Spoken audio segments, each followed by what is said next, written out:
Las celebraciones de este Día Internacional de la Mujer han sido opacadas por las exequias de Hugo Chávez, que han congregado una multitud en Caracas. En Venezuela, entre varios otros mandatarios de América Latina que fueron a despedir a Chávez, estuvo hoy el presidente Enrique Peña Nieto. Hola, Viviana, ¿qué tal? Hola, Jorge, qué gusto saludarte. Los funerales de Chávez tuvieron una participación multitudinaria y un tono de casi fervor religioso. Pero además fueron algo así como el inicio de la campaña electoral del hombre que se adjudicó la presidencia interina y que busca ser el sucesor de Chávez, Nicolás Maduro.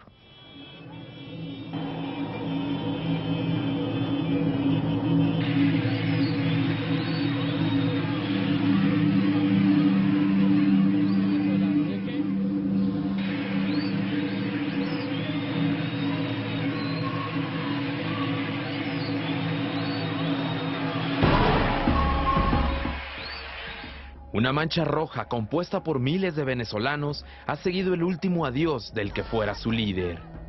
7 días de duelo nacional al compás de llantos, plegarias y gritos de desolación. Hasta el momento más de 2 millones de personas han estado en el velatorio del expresidente Hugo Chávez. Un velatorio que se prolongará 7 días más en el cuartel de la montaña. No se han difundido imágenes del líder venezolano en el ataúd, pero reporteros que han podido acceder a la capilla describen que está vestido de traje verde y corbata negra, con su emblemática boina roja.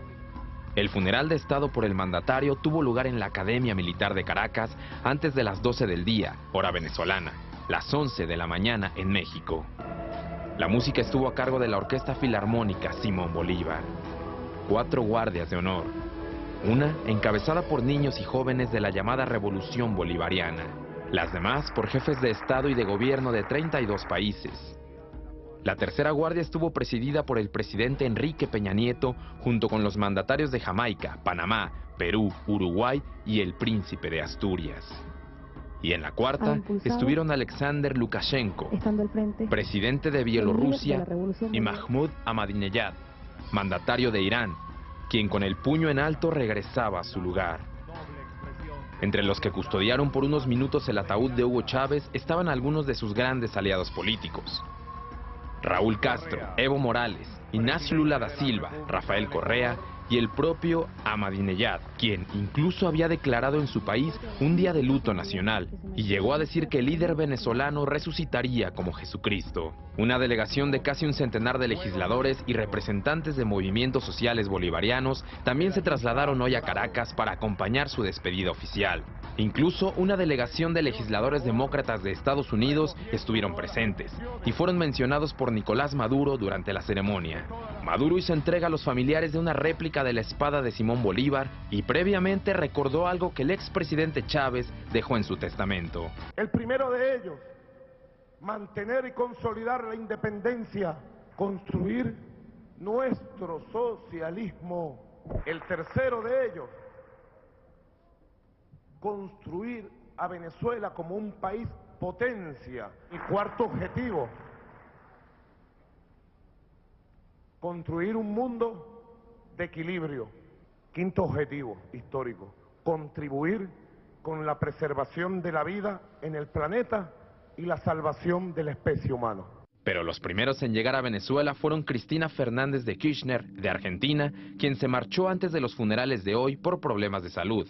También habían llegado hace días José Mujica de Uruguay y Evo Morales de Bolivia. El canciller de ese país, Elías José Jaua, fue el encargado de recibir a cada uno de los mandatarios que arribaban esta mañana a la Academia Militar, donde tendrán lugar las exequias de Chávez.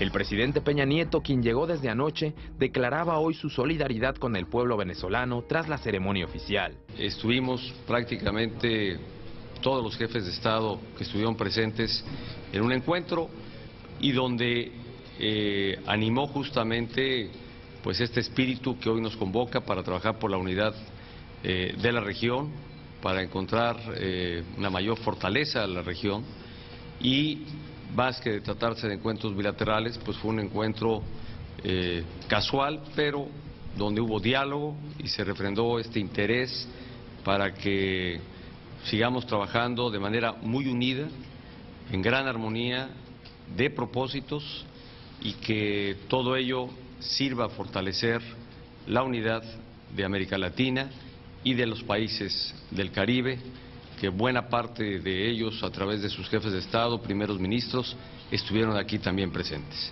Muchas gracias. La visita de Peña Nieto se da después de varios episodios de desencuentros entre el expresidente Vicente Fox y Hugo Chávez. Desencuentros que comenzaron en la Cuarta Cumbre de las Américas, donde el panista criticó al presidente de Venezuela por su posición ideológica respecto a los tratos de libre comercio. Ahora inicia el debate del futuro de Venezuela con la sucesión. De momento, el vicepresidente Nicolás Maduro se convirtió en presidente tras la juramentación del cargo. Juro, a nombre de la lealtad más absoluta al comandante Hugo Chávez, que cumpliremos y haremos cumplir esta Constitución bolivariana con la mano dura de un pueblo dispuesto a ser libre. Algo que ha sido criticado por la oposición, ya que la Constitución venezolana establece que en caso de que el presidente muera o esté impedido de ejercer sus funciones, se deberá convocar en un máximo de 30 días a una nueva elección. De hecho, Nicolás Maduro será candidato a la presidencia en las próximas elecciones como un claro delfín del chavismo. Del otro lado estará Enrique Capriles, quien perdió contra Hugo Chávez en las pasadas elecciones presidenciales y que se coloca como candidato de la Mesa de la Unidad Democrática, la bancada parlamentaria de la oposición. Hoy, día de dolor, el tribunal, por lo visto la única institución que elaboró hoy en el país, despachó una sentencia.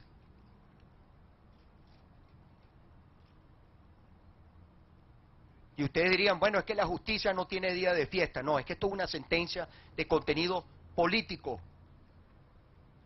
un fraude.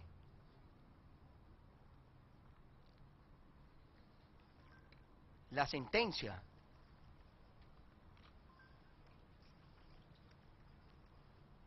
que habla de lo que va a pasar dentro de un rato, porque yo convoqué esta declaración con ustedes, porque en una hora el vicepresidente de la República va a ser juramentado como presidente de la República y después le ponen la palabra encargado. Para ser presidente, el pueblo tiene que elegirlo a usted.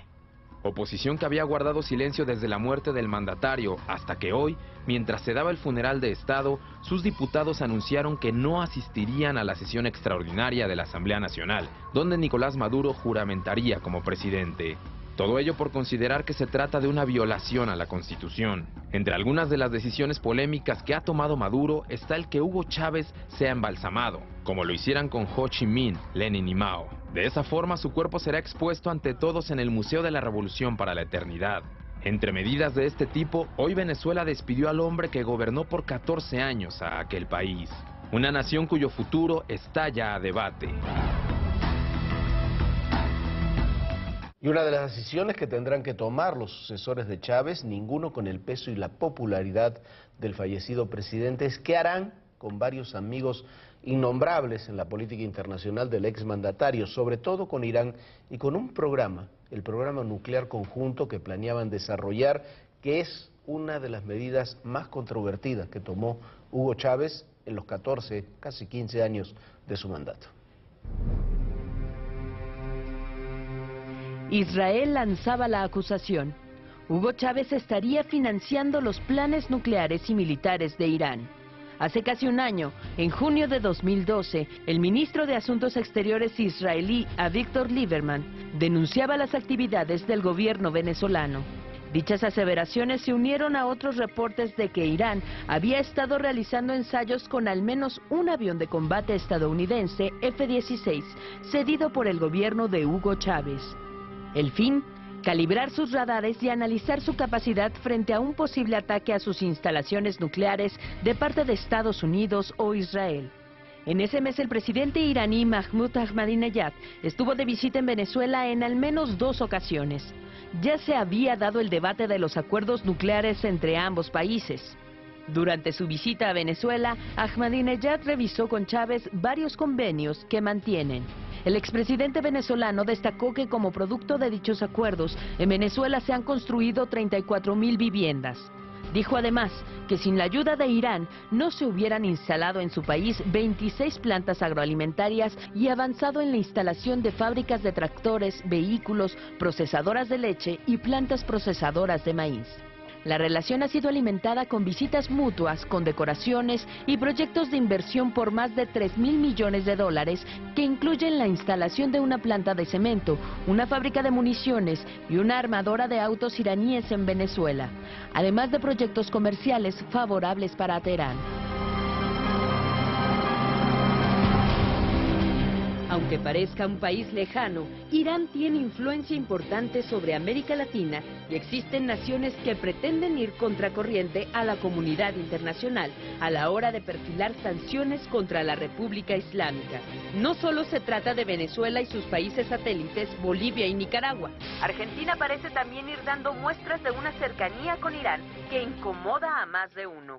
Las relaciones entre Irán y Argentina se congelaron en 2007 cuando las autoridades sudamericanas pidieron a la Interpol que emitiera 5 órdenes de captura.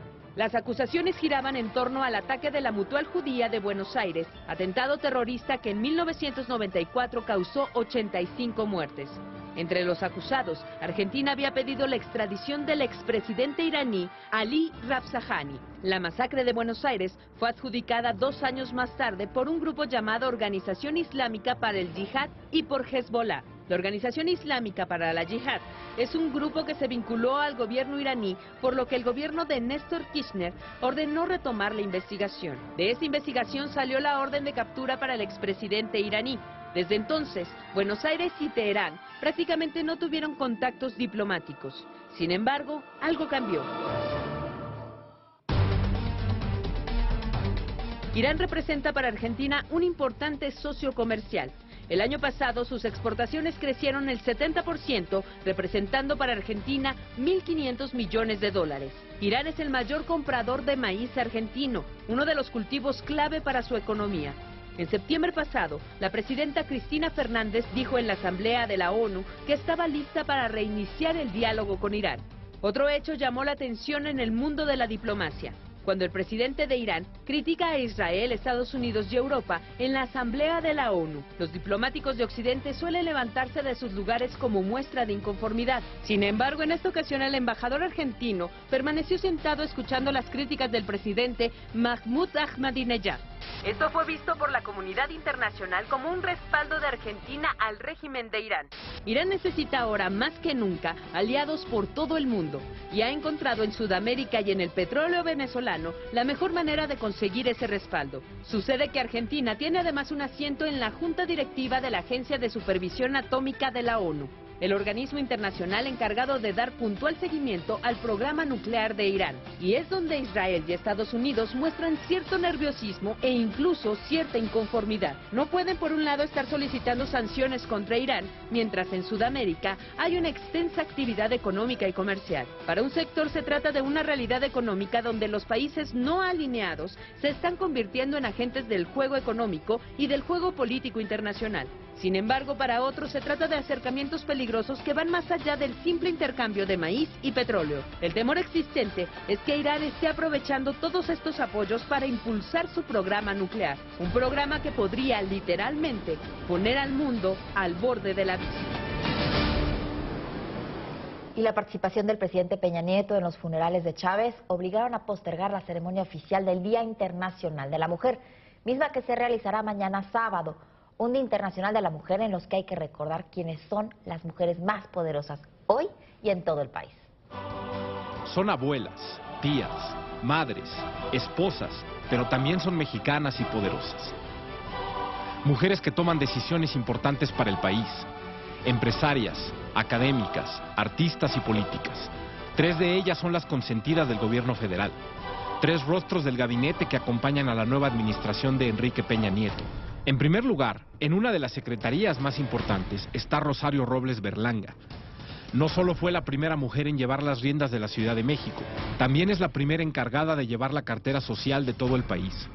La nueva titular de Sedesol está impulsando uno de los proyectos más importantes del sexenio, la Cruzada Nacional contra el Hambre. La Secretaría de Salud está a cargo de Mercedes Juan López, una médico cirujano que no estuvo exenta de participar en la vida política. Su trabajo durante la campaña de Miguel de la Madrid le permitió consolidar sus relaciones políticas. Fue secretaria técnica del Gabinete de Salud de la Presidencia y subsecretaria de Fomento Sanitario. También fue legisladora y presidenta ejecutiva de la Fundación Mexicana para la Salud. En la Secretaría de Turismo está Claudia Ruiz Massieu. Su trayectoria como diputada federal, funcionaria de la PGR y candidata al Senado de la República le permitieron obtener una de las carteras más nobles de la administración pública. La esposa del presidente de la República, Angélica Rivera, encabeza el Sistema Nacional DIF. Ocupa una de las instituciones más importantes que velan por los intereses de la familia. En el Poder Legislativo existen mujeres que han dado muestra de tenacidad y esfuerzo. Es el caso de Eufrosina Cruz, quien impulsó una reforma que permitió garantizar el voto de las mujeres indígenas en Oaxaca.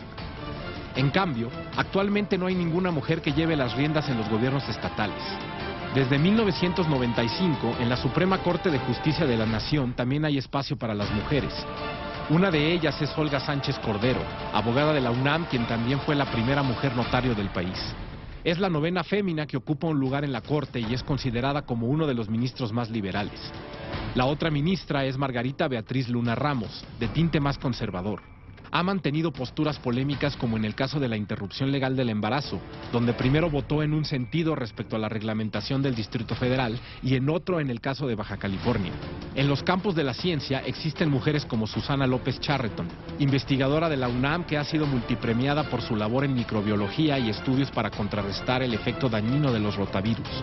Una de las instituciones más importantes en la educación mexicana es dirigida por una mujer. Se trata de Yolosóchitl Bustamante, una ingeniero bioquímica que hoy se desempeña como la directora del Instituto Politécnico Nacional.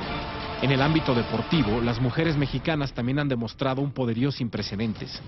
Paola Espinosa, Aida Román, María del Rosario Espinosa o Alejandro Orozco dieron la cara por nuestro país en los pasados Juegos Olímpicos de Londres 2012.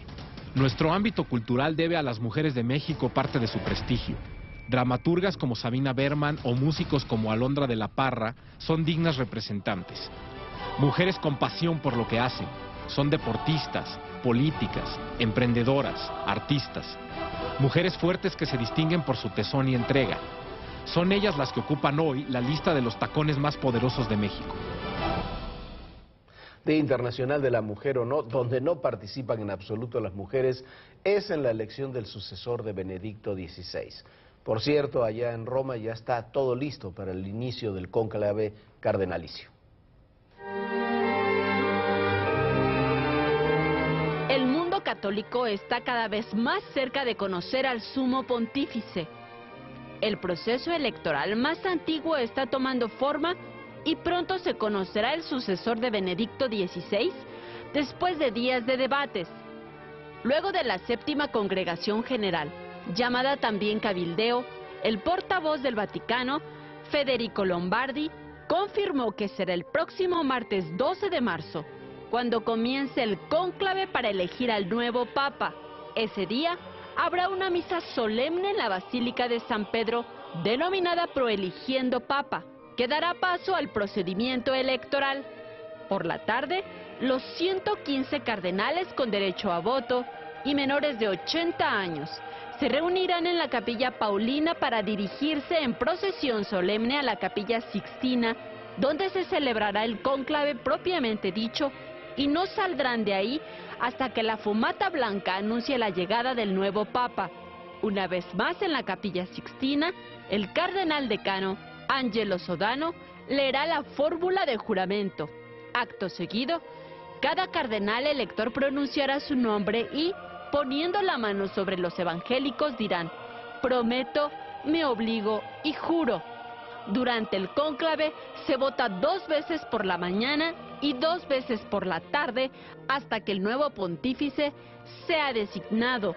Después de cada sufragio, las papeletas se queman en un horno especial en la capilla que tiene salida al exterior.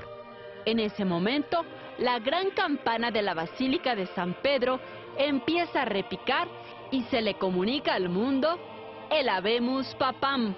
Una vez elegido, el nuevo jerarca de la Iglesia deberá responder a 2 preguntas. La primera, ¿Acepta su elección canónica como soberano pontífice? La segunda.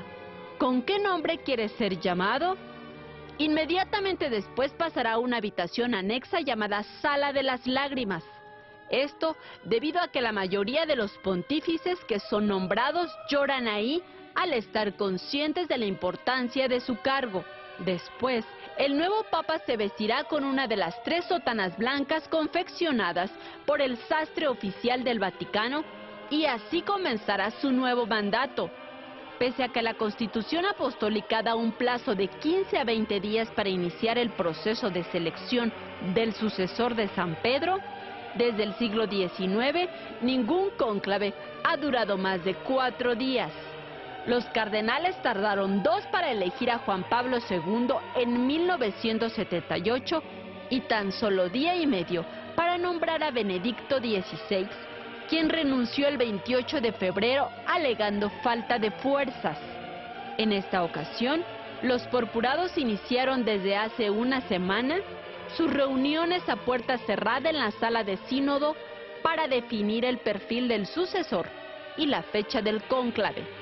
Durante estos días, los cardenales también se dedicaron a abordar temas como la situación financiera y patrimonial del Vaticano, la Iglesia en el mundo, la exigencia de la nueva evangelización, mientras llegaban a Roma todos los cardenales electores.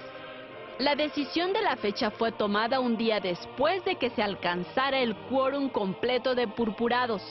El último en llegar a la Santa Sede fue el arzobispo vietnamita Jean-Baptiste Pham Minh Man.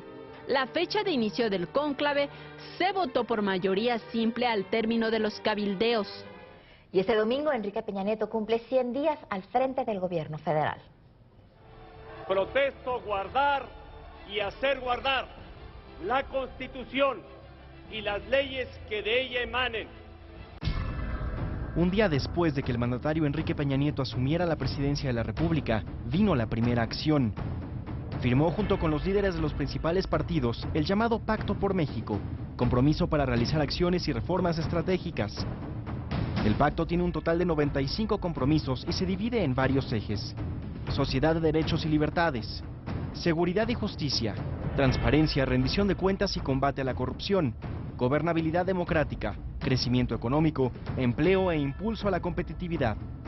Durante su campaña se contabilizaron 363 acciones y promesas, de las cuales lleva cumplidas casi el 5%, es decir, ha concretado ya 17 acciones, entre las que destacan: desistir de la controversia constitucional que impedía la entrada en vigor de la Ley General de Víctimas, legislación que se promulgó el 9 de enero. Iniciar la Cruzada Nacional contra el Hambre, con el fin de abastecer de alimentos a 7.4 millones de mexicanos en pobreza extrema, programa que quedó instaurado el 21 de enero. Se creó un Programa Nacional de Prevención del Delito, el cual arrancó el 12 de febrero. Otros de sus compromisos fueron la reforma educativa, que ya quedó promulgada, y el Programa Nacional de Infraestructura y Transporte. Durante los 100 días de gobierno se dio también una de las detenciones más significativas, la de la exlideresa del CENTE, Elba Ester Gordillo, quien está acusada de delincuencia organizada y lavado de dinero de procedencia ilícita. Este domingo Enrique Peña Nieto dará cuenta de las acciones emprendidas durante los primeros 100 días de gobierno. Como le decíamos, el domingo habrá una celebración del presidente Peña Nieto en Palacio Nacional por estos 100 días. Habrá una amplia evaluación de lo que se ha realizado y de lo que se piensa hacer. Pero hay que poner atención, más que en los 100 días, en el día 101. En el día 101, el lunes, habrá 2 cosas muy importantes. La presentación de la Ley Federal, de la iniciativa de la reforma a la Ley Federal de Telecomunicaciones, y se espera la aprobación del Programa Nacional de Energía en el Senado. Si es así, el Programa Nacional de Energía será la base de las reformas que habrá en el terreno energético. Pero todo eso se lo tendremos el lunes en este Todo Personal. Mientras tanto, saludamos con mucho gusto a todas las personas que nos ven en Mérida, en Yucatán, en el canal 11.2. Por cierto, Viviana, vamos a estar en Mérida, en Yucatán, vamos a estar el sábado presentando el libro La Batalla por México, lo vamos a presentar juntos, vamos a presentar también un documental, 5 de la tarde en la Feria Internacional del Libro, allá en Mérida, en Yucatán, con todos nuestros amigos yucatecos. Por supuesto, y ahora que ya nos pueden ver en Proyecto 40, ya ojalá nos puedan ver y además de todo nos puedan acompañar en la presentación del libro La Batalla por México el libro escrito por Jorge Fernández Menéndez y es un orgullo poderlo presentar. Y en otro tema queremos felicitar a todo el equipo de la revista Central porque ya están cumpliendo un año y usted ya la puede adquirir el número del mes de marzo, que en la portada está la actriz Michelle Viet, así que no se pierda la revista Central y muchas felicidades a todos ustedes que hacen esa revista. Que descanse, que la pase muy, muy bien y nos vemos en la presentación del libro allá en Mérida. Hasta luego. Y si no llegan, si no están en Mérida, nos vemos aquí el lunes en Todo Personal. Recuerde, en el poder y en la política todo, absolutamente todo, es personal. Gracias. Me hace daño entre tú